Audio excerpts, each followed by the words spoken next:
Wacanoo wanaagsan dhammaan akhyaarta daawanaysa iimayl kastood joogtaanba ku soo dhowaada mar kale iyo barnaamijkeennii falaqaynta qodobada ku soo qaadanayno waxaa ka mid a waxaa hadda dalkaasi Itoobiya gaadhay wasiirka arrimaha dibadda ee dalka Sacuudi Arabiya isagoo oo hadda ku qancinaya Itoobiya in ay ka noqoto aqoonsi la sheegay hadda inay u soo xabaan guratay in Itoobiya Somaliland siiso haddaba Sacuudiga ayaa hadda dhaqaale badan ugu yabaahay Itoobiya inuu markaasi ku maalgelin doono badh caawimaad ku siin doono sida oo kalena dadka Itoobiyaanka oo lagu dhibi jiray dalkaasi Sacuudi Arabiya oo markaasi sidii dameerka shaabuug la dhici jiray kadibna badhna xabsiyada lagu hayay badhna la soo mastaafurin jiray ayaa hadda Sacuudigu sheegay inuu ka daynayo ciqaabtaasi oo markaa dadka Itoobiyaanka u ogolaanayo in ay bilaash ka shaqaystaan Sacuudi Arabiya yacni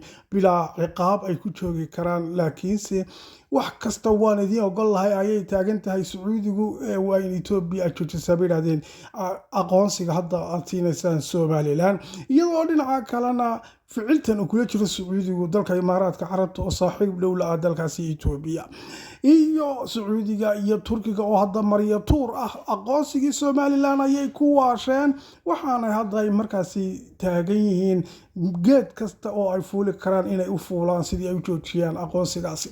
ay markaasi wadamada caalamka iska soo daba dhacaya hadda ay siinayaan Somaliland dhinaca kalena waxaa jira Turkiga oo hadda Erdogan iyo Trump ay kulmeen iyadoo Israa'iilna ay sheegtay Turkigu inuu ka daran yahay Iiraan oo markaasi khatar amni oo weyn ku hayo jiritaanka dalkaasi Israa'iil kaasoo sheegeen inaanay sii eegan karayn oo ay markaa xididada u siibayaan iyadoo hadda ay sheegeen in uu saldhigyo waaweyn sida oo kale ka dhiganayo badda cas laas qoray ayaa hadda sidoo kale la sheegaya inuu doonayo inuu halkaa deked iyo markaa saldhig military uu ka samaysto iyada oo hadda dagaal ballaadhan oo Somaliland lagu soo qaadayana ay hadda iska dhigayaan kooxihii markaasi canaasiirtii waqooyi bari la baxday ee argagixisada ayaa hadda waxa ay bilaabeen in ay isa soo dhiibaan filin cusub waxay yidhaahdeen dadka reer Somaliland iska muxubadii dumarka ay leeyihiin been maqli jiray moogta marka waxay yidhaahdeen walaalayaal waa idin soo xiisnood waa idin ku soo noqonay laba ayay tijaabo ka soo dhigteen oo markaasi hadda isa soo dhiibay lacag iyo waxbaa la siibay layidhi hadda tarab ayay usoo socdaan ba layidhi waxay isa soo dhiibay ma jiraan laakiinse waxay doonayaan ayaa shaaca laga qaaday in sidii 2023 ciidamo isa soo dhiibay oo markaasi markii dambe aan ognahay inay ciidanka qaranka dhabar jabin ku sameeyeen tabti oo kale ayaa hadda filinka loo wadaa waxaana xogii ugu dambeeyay ay shaaca ka qaadeen in dagaalka safka ballaaran ee Turkiga iyo dawladda fadhiidka ay dabada ka wadaan ee ay doonayaan ilaa Sanaag ilaa lagu qabsado markaasi Burco in uu markaasi qayb ka tahay raggan hadda iska dhigaya inay isa soo dhiibayaan waxaana hadda xogii ugu dambeeyay u soo jeediyeen in ay fiijignaadaan ciidamada qaranka iyo xukuumadda Somaliland dhinaca kale waxaa hadda iyadana jirta Somaliland laftarkeeda ayaa hubkiyo sahanad casri ah ay soo gaadhay waxaana hadda markaasi la soo bandhigay muuqaalo laga soo duubay diyaaradaha ay Jamhuuriyadda Somaliland hadda markaasi heshay cirka dhulka badda Somaliland ayaa la sheegay in markaasi hadda difaaceedu uu xiran yahay iyadoo saaxiibada ay leedahay Jamhuuriyadda Somaliland gaar ahaan dalka Israa'iil la sheegay inay hadda markaasi ay hiil iyo hoobo la garab taagantay sidii amnigeeda loo sugi lahaa iyo jiritaanka Jamhuuriyadda Somaliland gaar ahaan xeebaha qaniga ah ee badda cas ee Somaliland hadda markaasi ku taalo qodobada iyo qodobo kale ayaa ku soo qaadanayna barnaamijka ku soo dhawaada hagaag aan ku bilowno barnaamijka waxaa jira hadda dagaal saf ballaaran oo markaasi cadowga Somaliland oo dhami ay isku soo bahaysteen kaasi xogiisan helaynay toddobaadyadii ugu dambeysay iyagoo ka marar dilacsan aqoonsiyada iska soo daba dhacaya ee markaasi Somaliland hadda ay helaysay iyo markaasi madalaha caalamiga ka qayb galayso gaar ahaan waxaan arkaynay wasiirkii arrimaha dibadda Somaliland oo markaasi tagay shir weyn caalami ah oo ka socday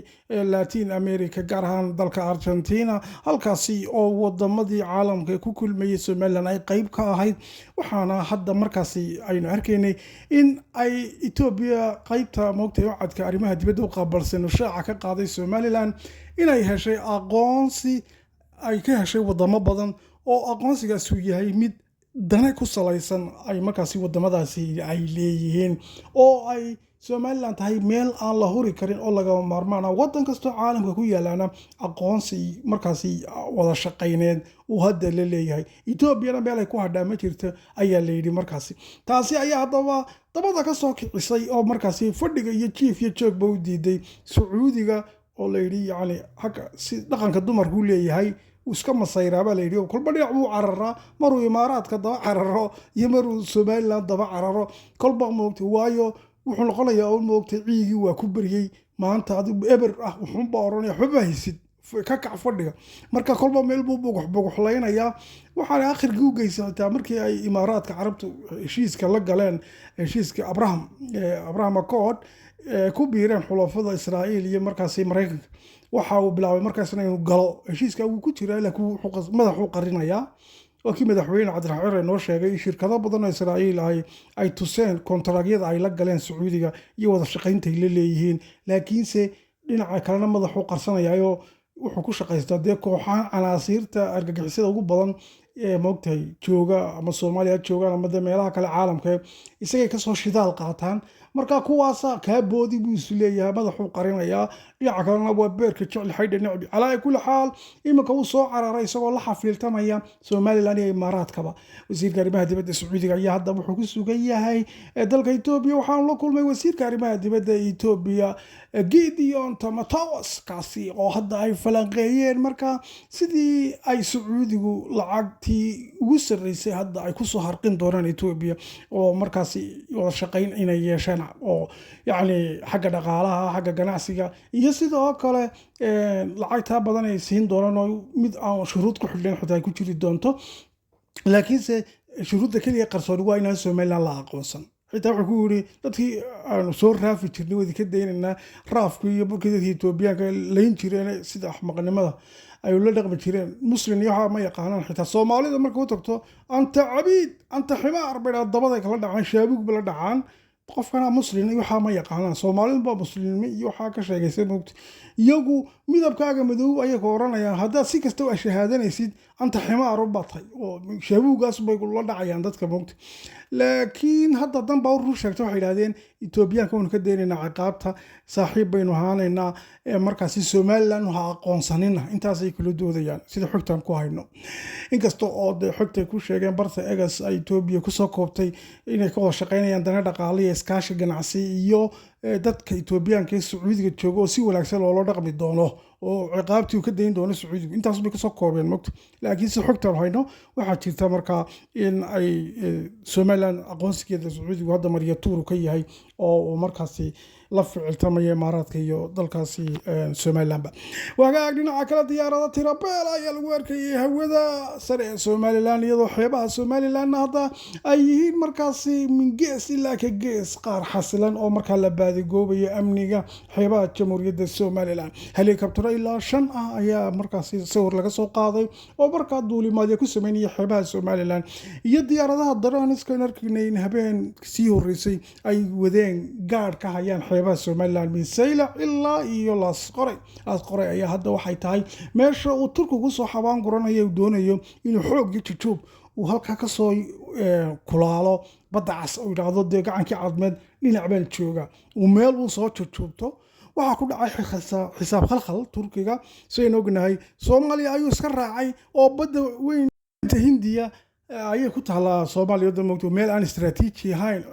shahaadta aanu maraynin goray uu ka hadafay ayuu markaasi u baxda dhigtay iyo ugaxanta dadkiisii Turkiga ku kacay oo ku yiri war buqacadii istiraatiijiga ahayd caalamka oo dhan ganacsigeedu marayay oo Somaliland maxaa saameyn ugu yeelan wada lacaga malaayiinkeed ku bixisay iyo waxaan xamar siisay ma Somaliland siisay meesha istiraatiijiga waa tan baddi caseed gacankii cadmeed Erdogan jiq bay ku tahay waxaan hadda markaasi ka go'an in xoog ku soo galo markaa oo jujub ku yimaado walaal xeebaha Laas Qoray taasi oo hadda Puntland iyo Somaliland ba ay sheegeen in aanay aqbali doonin inuu Turkigu halkaasi u yimaado barnaamijkan intaas uu ku dhan yahay nabadgelyo.